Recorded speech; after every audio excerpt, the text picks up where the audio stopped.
Hello, friends. Did you know that getting approved for Social Security disability doesn't mean your monthly checks are safe forever?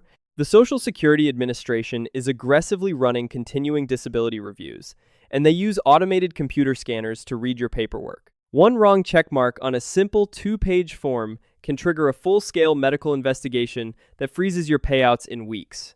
Today, I am showing you exactly how these accelerated reviews work, the hidden traps on the SSA-455 and SSA-454 forms, and the secret 10-day loophole that forces the government to keep paying you even if they deny your medical status.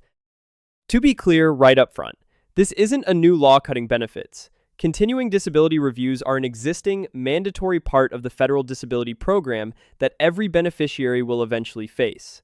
Make sure you stay until the end, because if you do receive a letter stating your benefits are being stopped, there is a hidden 10-day deadline that allows you to legally force the SSA to keep paying your monthly check while you fight them in court. The rules around your retirement and disability change every year. The government never explains your options. Subscribers find out in time, the others find out after the money is gone. Take a second and subscribe to the channel right now. Anyone currently receiving Ssdi or SSI disability benefits must understand the 3 hidden review timelines, also known as diaries. When you are first approved for disability, the agency secretly assigns your case file to one of 3 specific review tracks based entirely on your medical condition. The first is Medical Improvement Expected, where you are scheduled for a review in 6 to 18 months.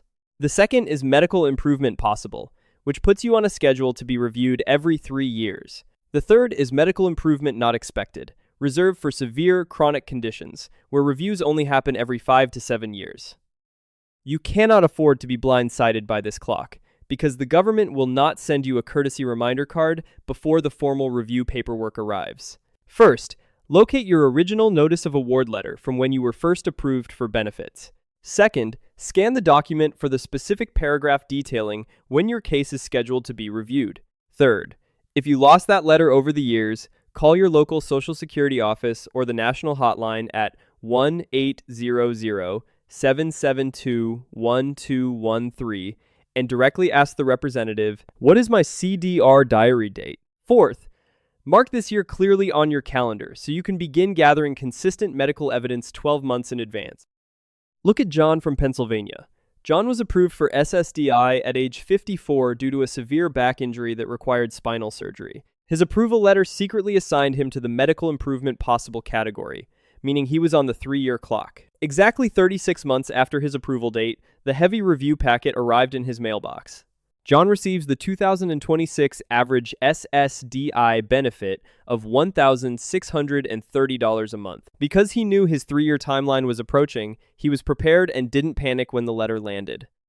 If he had ignored the review because he had moved to a new apartment and forgot to update his address with the agency, his checks would have been suspended immediately for failure to cooperate. Losing $1,630 a month costs $19,560 a year. Over the 13 years remaining until he reaches his full retirement age of 67, missing that single administrative deadline would have cost him $254,280 in lifetime benefits. Your diagnosis dictates how aggressively the agency monitors your file. A beneficiary assigned to the Medical Improvement Expected diary must see their doctors every single month without fail, because a full review is imminent in just 6 months. A beneficiary assigned to Medical Improvement Not Expected, who suffers from a progressive illness like Parkinson's disease, faces a much more relaxed timeline, with reviews only popping up every 5 to 7 years. When your diary date finally hits, the agency will send you one of 2 forms. If you are lucky, you get the short form, but it contains a massive, automated trap. This specific trap targets beneficiaries who receive the simple 2-page document titled the Disability Update Report, or Form SSA-455. The short form is designed to be fed directly into an optical computer scanner, not read by a human claims examiner. The computer algorithm scans your answers to instantly decide if your health has improved enough to kick your file into a full-scale medical investigation. Question 4 asks you to directly compare your current health to when you were first approved, giving you 3 choices: better, same, or worse. To protect your check when filling this out, you must follow these exact steps. First, read question 4 with extreme care. Second, never check the box that says better just because you are having a rare good day or because a new medication makes your pain slightly more manageable. You only check better if your condition is completely cured and you are ready to return to a full-time 40-hour workweek. Third, for almost all chronic uncured conditions, the most legally accurate and safe box to check is same or worse. Fourth, mail the form back within the strict 30-day deadline using the provided return envelope. Take Linda from Ohio. Linda receives $1,400 a month from disability. She received the short form in the mail and happened to be feeling optimistic that week because she had just started a new physical therapy program. She checked the box that said better.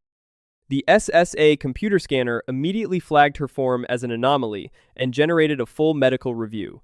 The agency eventually determined she had improved enough to do basic desk work and stopped her $1,400 a month checks completely.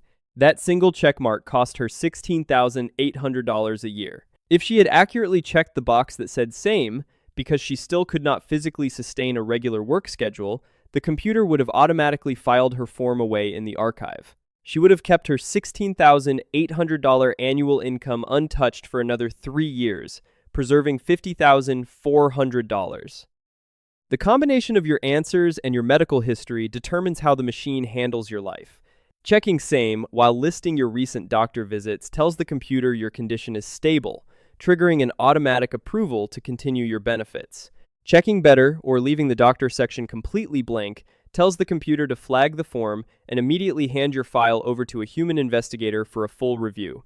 If you trigger the computer's suspicion, or if your name simply comes up in the standard government rotation, you will receive the dreaded long form instead, which means you have to know exactly how to survive a comprehensive medical audit.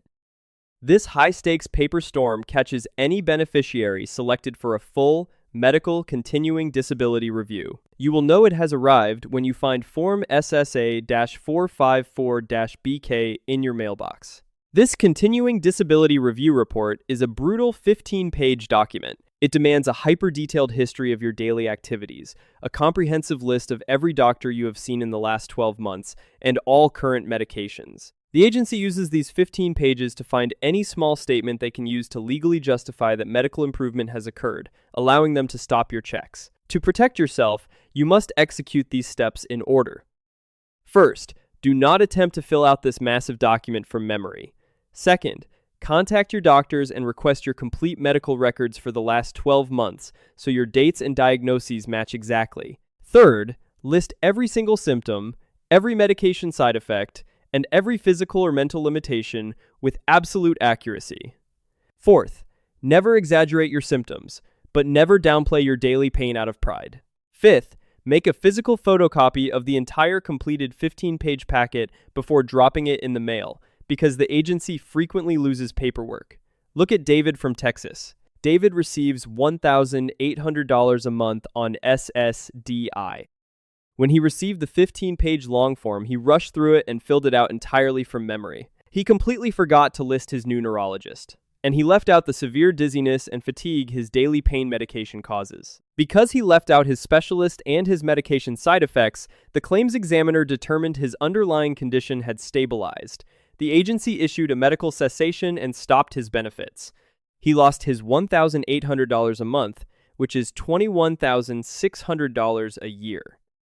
If David had attached his neurologist's records showing his crippling dizziness, he would have easily passed the review and maintained his $21,600 annual income without interruption. Your treatment history will dictate the examiner's final decision. Returning the long form with 0 recent doctor visits listed creates a high risk of immediate benefit cessation due to a lack of current objective medical evidence. Returning that same form with 12 months of consistent specialist appointments creates a strong, defensible case for the continuation of your monthly checks. If you haven't been going to the doctor regularly, the agency will force you to see one of theirs, and missing this appointment is catastrophic. This trap is known as the consultative exam ambush. It springs on beneficiaries under review who do not have enough recent medical evidence from their own independent doctors to prove their ongoing disability. If the agency deems your personal medical records insufficient to make a determination, federal regulations require them to send you to a consultative examination paid for by the government. You must understand that the doctor you see at this appointment does not work for you, and they are not looking out for your health. They are hired by the agency specifically to evaluate your remaining ability to work. Failing to attend this mandatory exam results in an automatic, immediate termination of your monthly benefits. You must handle this notice with extreme care. First, open all mail from the agency immediately to check for a consultative examination appointment date. Second, you must attend the appointment. If you lack transportation or are too ill to travel, call the number on the notice immediately to reschedule or ask for an official telehealth option. Third, bring your own physical medical records, recent imaging discs, and a full list of your medications to hand directly to the examiner, as the agency often fails to send them your complete medical file. Look at Maria from Arizona. Maria had her Ssdi benefits reviewed. Because she lost her secondary health insurance and could not afford the high copays to see her specialist, the agency scheduled a consultative exam. The appointment notice arrived at her house while she was out of state visiting a sick family member, and she missed the exam entirely. Her $1,500 monthly check was stopped immediately the following month due to what the agency called a failure to cooperate. That simple oversight cost her $18,000 for the year. To get her benefits back, she had to hire a disability attorney who took 25% of her back pay once her check was eventually reinstated 18 months later. That came out to a $6,750 attorney fee that she could have completely avoided just by calling the agency to reschedule. The final outcome depends entirely on your attendance. Attending the exam and clearly explaining your functional limitations keeps your disability claim alive. Missing the exam without a legally defined good cause excuse results in the instant termination of your monthly lifeline. But the rules for what constitutes a disability actually change depending on how old you are. Turning 50, 55, or 60 gives you a massive legal advantage. This advantage is built directly into the agency's medical vocational guidelines, which are commonly known as the grid rules. As you get older, the federal government officially acknowledges that it is much harder to retrain your brain and body for a brand new career. If you are over the age of 55 and your past work history consists of physical labor, the grid rules dictate that the agency generally cannot cut off your benefits by claiming you can simply go get a sit-down desk job. First, determine your exact age category under the law. Ages 50 to 54 is closely approaching advanced age. Ages 55 to 59 is advanced age, and age 60 or older is approaching retirement age. Second, when filling out your work history or answering review questions, explicitly emphasize your lack of transferable skills, such as a lack of computer skills or a lack of desk work experience. Third, use your age category as a legal shield by reminding your examiner that under the specific grid rules for your age group, you are legally considered disabled from your past relevant work. Look at Robert from Michigan. Robert is 56 years old. He worked in heavy commercial construction for 30 years before his knees completely gave out. During his recent disability review, the agency examiner noted that his knee range of motion had slightly improved with physical therapy. If Robert was 45 years old, the agency would say your knees are better, so you can go get a job as a telephone solicitor, and they would cut his $1,900 a month check. That would be a $22,800 a year loss. But because Robert is 56 and fits into the advanced age category with only physical labor experience, the grid rules legally prevent the agency from forcing him into a desk job. He easily passes the review and keeps his $22,800 a year until he reaches his full retirement age. Your age category alters the entire legal standard of your review. A 48-year-old beneficiary is judged strictly on their physical ability to do any basic job existing in the national economy. A 55-year-old beneficiary is judged much more leniently based on their advanced age, their past education, and their complete lack of transferable desk skills. There is one more form that traps millions of beneficiaries during a review, and it has nothing to do with your medical records. It is about your daily chores, which means you have to change how you describe your day to avoid losing your income to a computer code, and you need to see how to handle the adult function report. This specific form traps beneficiaries who are asked to detail their activities of daily living. Along with the long form, the agency often sends Form SSA-3373 to see exactly what you do around the house on a normal day. The trap here is that claims examiners actively use your daily chores to prove you can work a 40-hour week. If you simply say you cook, clean, and shop without explaining how you do them, they will use those statements against you. They will not assume you did those chores with pain, or that you had to take breaks, or that it took you 3 times as long as a healthy person. To survive this form, you must be excruciatingly specific. First, read the questions literally, but answer them comprehensively. Second, if the form asks, "Do you prepare meals?" do not just check the box that says yes. Write out, "Yes, I microwave frozen meals, but I have to sit on a stool because I cannot stand for more than 5 minutes." Third, detail your bad days, not just your good days. Explain your mandatory rest periods, your specific pain levels, and the physical help you must receive from your family. Take Susan from Florida. Susan receives $1,300 a month. On her function report, she casually wrote, "I walk my dog and do laundry." The medical examiner read that simple sentence and concluded she had the stamina and physical capacity for light work. The agency cut her benefits, costing her $15,600 a year. If she had accurately written, "I let my dog out in the fenced yard, and my daughter carries the laundry basket because I cannot lift 10 pounds, she would have painted a highly accurate picture of her ongoing disability. That specific detail would have preserved her $15,600 annual income. Your household structure dictates how you must frame your answers. If you are living alone, you must explicitly explain how you struggle to do basic tasks, or how you rely heavily on your neighbors for help. If you are living with a spouse, you must emphasize how your spouse handles the heavy, physical chores that you can no longer do safely. But what happens if you make a mistake on these forms, or the agency simply decides your health has improved, and they send you a letter stating your checks are being stopped? You have exactly 10 days to save your income. This hidden loophole is your emergency ripcord. It applies to any beneficiary who receives a formal notice of cessation stating their disability benefits are being terminated due to medical improvement. Standard rules state you have 60 days to file an appeal using Form Ssa-789. However, under Section 301 rules, if you file that exact appeal and specifically elect benefit continuation within exactly 10 days of receiving the notice, the agency is legally forced to continue paying your full monthly check while you fight the appeal. That fight can take anywhere from 12 to 18 months. You have to move instantly to invoke this federal rule. First, if you get a cessation notice, look at the date printed on the letter. The agency assumes you received it exactly 5 days after that printed date. Second, realize you have exactly 10 days from that presumed receipt date to act. Third, immediately download Form Ssa-789, which is the Request for Reconsideration Disability Cessation. Fourth, check the specific box on the form that clearly states, "I want my benefits to continue while I appeal." Fifth, hand deliver this document directly to your local Social Security office and demand a date-stamped receipt, or send it by certified mail with a return receipt requested. Look at William from Nevada. William received a letter saying his Ssdi was being stopped. He waited 30 days to file his appeal because he was spending weeks looking for a lawyer to help him.